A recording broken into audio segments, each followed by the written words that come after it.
Podcast Sukabawa by Gereja Isa Masih Malayar.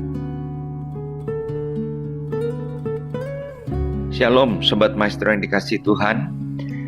Ya, hari ini adalah hari Paskah dan dalam podcast Sukabawa ini saya mengucapkan selamat Paskah buat kita semua. Dan pada kesempatan ini saya ingin menyampaikan pesan Paskah yang diberi tema Kebangkitan Tuhan Yesus memberikan pengharapan. Dari ayat yang saya akan bacakan, kita akan belajar bagaimana pesan Tuhan bagi kita semua tentang kemenangan yang Dia berikan melalui kebangkitannya.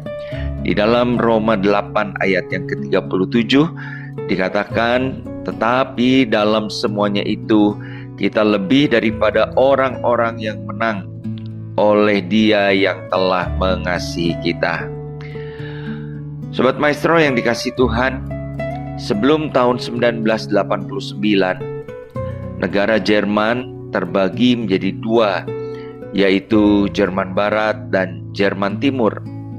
Dan hal ini ditandai dengan berdirinya juga tembok yang memisahkan kota Berlin menjadi Berlin Barat dan Berlin Timur. Tembok ini sudah berdiri sejak tahun 1961. Tembok Berlin yang terkenal ini seolah-olah menjadi saksi bisu dan panggung perang dingin yang terjadi antara blok barat yang dimotori oleh Amerika Serikat dan sekutunya dengan blok timur yang dipimpin oleh Uni Soviet dan sekutunya yang mengambil faham komunisme. Sampai pada akhirnya tahun 1989 terjadi demo besar-besaran yang pada akhirnya meruntuhkan tembok tersebut. Dan kemudian pada tahun 1990, tepatnya tanggal 3 Oktober, maka terjadilah penyatuan kembali negara Jerman sehingga tidak ada lagi Jerman Barat dan Jerman Timur. Nah, Bapak Ibu Saudara sekalian, selama terjadinya pemisahan antara Jerman Barat dan Jerman Timur tersebut, ada banyak orang yang berusaha untuk melarikan diri dari Berlin Timur ke Berlin Barat. Lebih kurang mungkin 5.000 orang. Dan dari sekian banyak orang-orang yang berusaha untuk melarikan diri, walaupun tidak ada data resmi yang tercatat, namun diperkirakan ada 200 orang yang meninggal dunia dalam upaya mereka untuk melarikan diri dari Berlin Timur tersebut. Bapak Ibu, saudara-saudara, satu ketika saya pernah berada di Amerika Serikat dan di situ ada kepingan atau pecahan dari tembok Berlin yang dibawa dari Jerman. Dan menariknya bahwa di tembok itu digambari atau diberi tulisan sebuah ayat yang terdapat di dalam Mazmur pasal yang ke-23 yang berbunyi, sekalipun aku berjalan di dalam lembah kekelaman, aku tidak takut bahaya, sebab Engkau beserta dengan aku. Sobat Maestro yang dikasihi Tuhan, apa yang tertulis di dalam tembok itu saya kira merupakan gambaran daripada kerinduan orang-orang yang berada di Jerman Timur pada waktu itu. Tentang bagaimana mereka merindukan kebebasan, merindukan kemerdekaan. Meskipun mereka berada di dalam situasi yang kelam, kehidupan yang tidak nyaman, kehidupan yang tidak enak, berada di bawah tekanan, di mana pemerintah pada waktu itu, pemerintah komunis di Jerman Timur, mengintimidasi warganya. Mereka tidak boleh memiliki kebebasan untuk berbicara, untuk menyatakan pendapat, dan lain sebagainya. Itulah yang mereka hadapi sampai akhirnya di tahun 1998 itu mereka beroleh kebebasan. Bapak Ibu saudara-saudara yang dikasihi Tuhan, apa yang terjadi di Jerman Timur pada waktu itu merupakan gambaran daripada kehidupan banyak orang dewasa ini, di mana banyak orang membutuhkan kemerdekaan, kemenangan atas segala pergumulan hidup mereka. Banyak orang yang membutuhkan kemerdekaan atas segala dosa. Dan Paskah berbicara tentang kemenangan, kemerdekaan yang disediakan oleh Tuhan Yesus bagi semua umat manusia yang mau percaya kepadanya. Sobat Maestro yang dikasihi Tuhan, Paskah pada zaman Perjanjian Lama adalah kisah tentang pembebasan orang Israel dari penjajahan Mesir. Sebagaimana kita tahu bahwa hampir 400 tahun atau lebih kurang 400 tahun bangsa Israel berada di Mesir, dan selama itu sebagian besar waktu mereka berada di bawah perbudakan dari Firaun, di mana mereka harus mengalami yang namanya kerja paksa, kerja rodi. Mereka diperintahkan untuk membuat bangunan-bangunan bagi kepentingan orang Mesir. Dan selama itu dikatakan di dalam kitab Keluaran, mereka berkeluh kesah atas beratnya penderitaan yang mereka hadapi. Dan kemudian tampillah Musa yang diutus Tuhan untuk membawa pembebasan atas penjajahan orang Mesir tersebut. Dan Bapak Ibu, saudara-saudara, di Perjanjian Baru, makna Paskah bagi kita yang hidup sekarang ini adalah karya penebusan Kristus di atas kayu salib yang Tuhan Yesus berikan bagi seluruh umat manusia. Sobat Maestro yang dikasihi Tuhan, banyak orang yang berpikir bahwa Paskah hanya sekedar peringatan. Merayakan Tuhan Yesus bangkit, menang atas maut. Kalau 3 hari sebelumnya dia disalibkan, dikuburkan, tapi pada hari yang ketiga dia bangkit. Banyak orang Kristen hanya sekedar merayakan Paskah sebagai sebuah peringatan atas peristiwa yang terjadi di masa lalu. Padahal karya Kristus tidak hanya sebatas sebuah peringatan, tetapi lebih daripada itu. Kematian dan kebangkitan Kristus juga berfungsi untuk mengembalikan kita, setiap manusia, kepada tujuan semula atau kepada destiny yang Tuhan tetapkan buat kita, orang-orang yang percaya. Nah, apa destiny yang Tuhan berikan, yang Tuhan inginkan untuk kita alami di dalam kehidupan kita? Saya ingin mengajak kita membaca di dalam surat Roma pasal yang ke-6, ayat yang ke-5 sampai dengan ayat yang ke-13.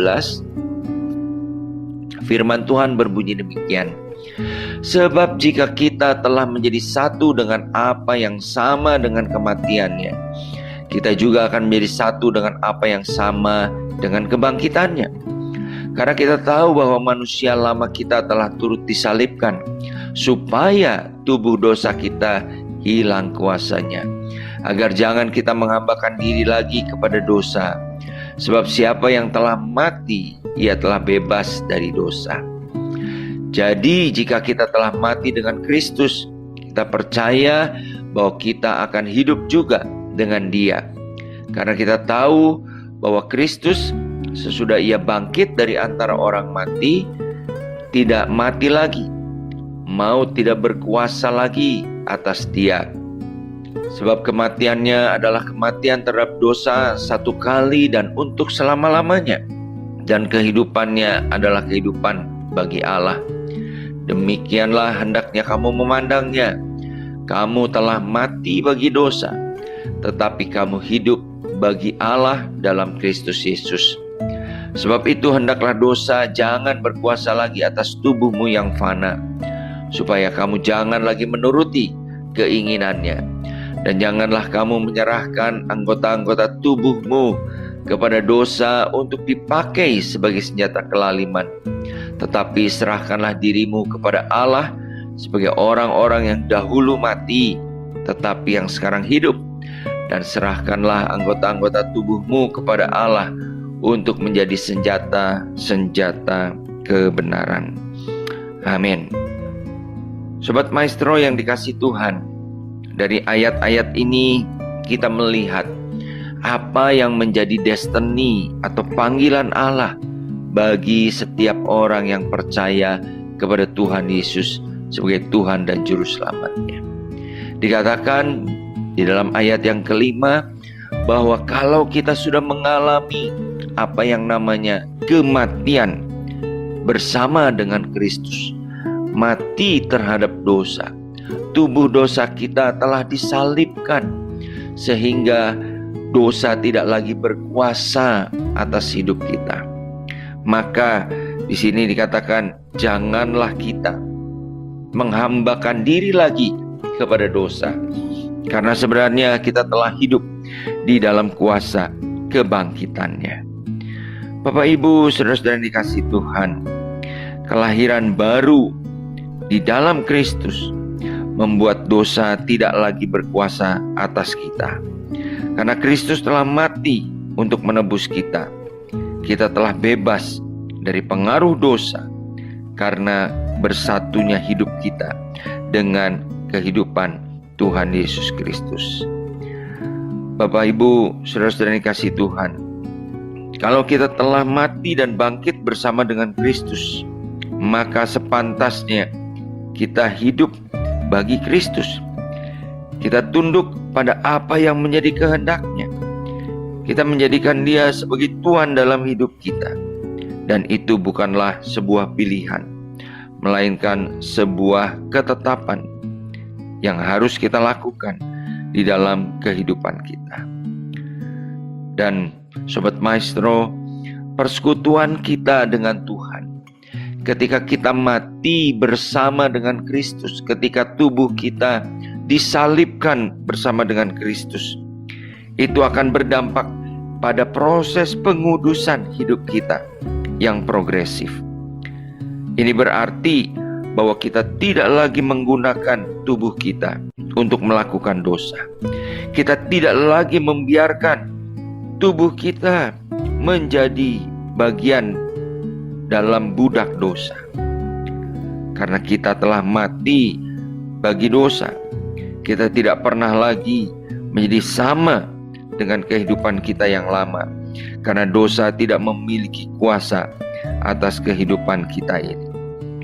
Sobat Maestro yang dikasihi Tuhan, ini merupakan sebuah pembelajaran yang patut kita pahami di dalam kehidupan ini. Sebagai orang-orang yang telah mengalami Kristus, biarlah kita tidak lagi memberikan hidup kita di dalam pengaruh dosa. Dan kemudian kalau kita menyadari bahwa hidup kita sudah menjadi milik Kristus, maka kita harus menyadari bahwa tabiat dan kebiasaan lama yang ada di dalam manusia daging kita itu sudah terkubur bersama-sama dengan Kristus. Yang bangkit adalah kehidupan yang baru, kehidupan yang dipenuhi oleh Roh Kudus, kehidupan yang dituntun di dalam kasih dan anugerah Tuhan. Roh Kudus yang memberikan kepada kita kehidupan, memberi juga kepada kita kuasa untuk hidup kita menghasilkan buah roh. Buah yang dapat dilihat oleh orang-orang di sekitar kita, di mana di dalamnya ada kasih, ada sukacita, ada damai sejahtera, ada kesabaran, ada kelemah lembutan, ada penguasaan diri, dan lain sebagainya. Sobat Maestro yang dikasihi Tuhan, ini menyadarkan kepada kita, apakah kita yang sudah ditebus oleh Tuhan Yesus, kita memiliki kehidupan yang demikian? Apakah kita sudah menunjukkan kehidupan yang baru di dalam Kristus, kehidupan di dalam kuasa kebangkitannya, sehingga kita tidak lagi menyerahkan anggota tubuh kita kepada dosa. Sebaliknya, kita menyerahkan tubuh kita untuk menjadi senjata-senjata kebenaran? Apakah orang dapat melihat kasih Kristus di dalam kehidupan kita? Apakah orang dapat melihat kehidupan kita yang penuh sukacita, penuh damai sejahtera? Meskipun mungkin kita sedang berada di dalam satu pergumulan, meskipun kita sedang berada di dalam tekanan yang berat, kita dapat menunjukkan ada senantiasa damai, ada senantiasa sukacita di dalam kehidupan kita. Apakah kita juga menjadi orang-orang yang sabar, orang-orang yang tidak mudah terprovokasi oleh situasi keadaan yang mungkin dapat memancing emosi kita? Sobat Maestro, seringkali mungkin kita membaca di berita-berita atau di media sosial tentang orang-orang yang ketika berada di jalan raya, mereka terlibat senggolan atau kejar mengejar, kemudian terjadi keributan, saling tabrak, saling bertengkar satu dengan yang lain, viral menggunakan senjata tajam atau senjata api dalam mengancam orang yang ada atau yang bertikai dengan mereka. Kenapa demikian? Karena orang seringkali tidak lagi dikuasai atau tidak memiliki roh kesabaran di dalam kehidupan mereka. Tetapi saya percaya bagi orang-orang yang telah mengalami kematian bersama dengan Kristus, dia akan menunjukkan roh kesabaran di dalam kehidupannya. Apakah kita juga menunjukkan kebaikan di dalam kehidupan kita? Sebagai orang-orang percaya, apakah kita dikenal sebagai orang yang murah hati, atau malah orang menilai kita sebagai orang yang kikir, orang yang pelit? Sobat Maestro yang dikasihi Tuhan, biarlah kita belajar bahwa di dalam kehidupan ini kita boleh menunjukkan kebaikan, kemurahan kepada orang-orang yang tidak seberuntung kita, karena kita mau memakai anggota-anggota tubuh kita ini menjadi senjata kebenaran. Apakah kita juga, Sobat Maestro, adalah orang-orang yang menunjukkan penguasaan diri di dalam kehidupan kita? Dunia di mana kita hidup adalah dunia yang penuh dengan godaan, Sobat Maestro. Berbagai hal ditawarkan kepada kita.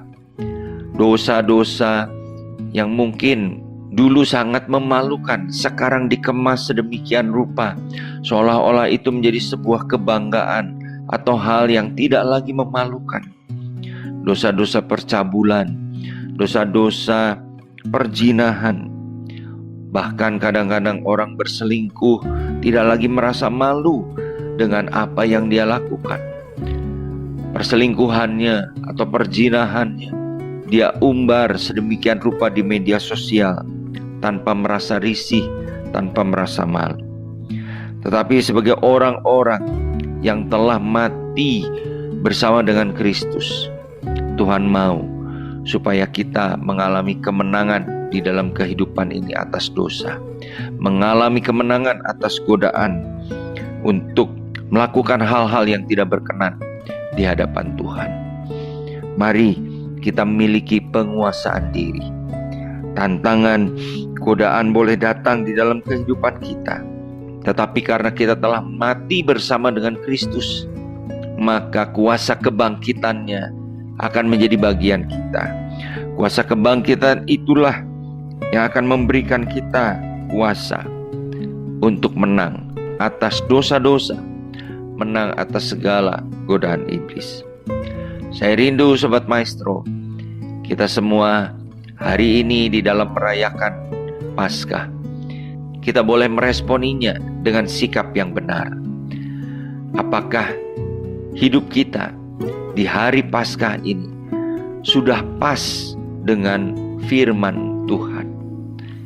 Mari kita terus membangun tekad untuk hidup sebagai umat kesayangan Tuhan yang tidak menyia-nyiakan pengorbanannya. Mari kita jangan mempergunakan kemerdekaan yang sudah kita terima oleh kematian dan kebangkitan Kristus itu dengan hidup di dalam dosa. Kita harus hidup penuh dengan kesadaran bahwa pengorbanan Kristus itu menjamin hidup kita untuk hidup yang kekal.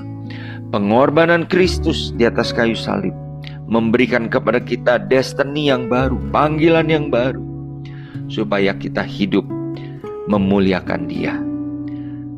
Biarlah Paskah ini menjadi refleksi buat kita. Tuhan yang sudah memberikan kemenangan, biarlah kita bertanggung jawab untuk menjaga kemenangan itu nyata di dalam kehidupan kita sekalian. Tuhan memberkati kita sekalian. Mari kita berdoa. Terima kasih Tuhan, di hari ini, hari Paskah, kami boleh memperingati kebangkitan Tuhan Yesus yang memberikan kepada kami kemenangan atas dosa, yang memberikan kepada kami destiny yang baru, di mana kami tidak lagi hidup di bawah kuasa dosa, tetapi kami Tuhan mau terus membangun kehidupan di mana kami boleh mempergunakan anggota-anggota tubuh kami untuk menjadi senjata kebenaran. Berkati setiap kami Tuhan, supaya kami bertanggung jawab menjaga kemenangan yang Tuhan sudah berikan di dalam kehidupan kami. Di dalam nama Tuhan Yesus kami berdoa. Amin. Podcast Sukabawa by Gereja Isa Almasih Malaer yang berlokasi di Jalan Malaer 1 nomor 15. Untuk informasi ibadah, pelayanan, dan komsel, dapat menghubungi Sekretariat Gereja Isa Almasih Malaer di nomor 0821 1965 9019. Tuhan Yesus memberkati.